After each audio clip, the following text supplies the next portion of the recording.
Halo teman-teman semua, perkenalkan saya Fatasya Aulia dari Prodi Ilmu Politik Rombel 2 dengan NIM 093. Tugas ini saya buat untuk memenuhi tugas komunikasi politik yang berjudul Pilpres 2024 Politik Adu Domba. Selamat menonton. Secara historis, politik adu domba dikenal sejak zaman penjajahan Belanda.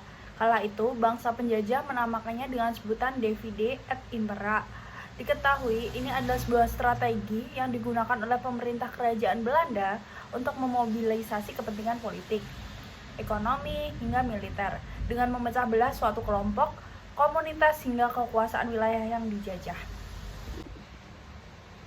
Awalnya, Divide et Impera berasal dari bahasa Spanyol, yang ini merujuk pada strategi perang untuk memuluskan agenda kolonialisme dalam menguasai suatu wilayah.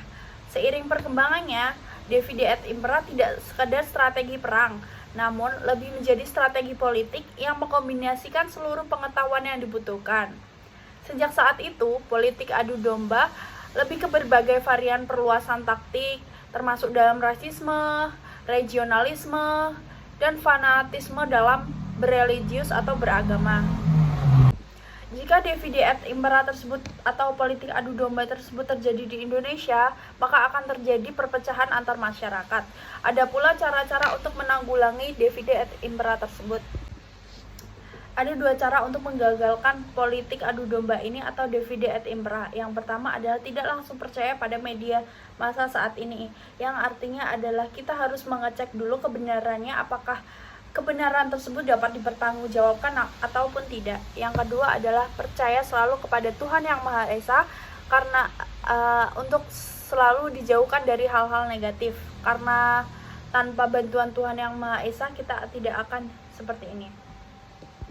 Berikut adalah 6 permasalahan untuk menyelesaikan permasalahan adu domba.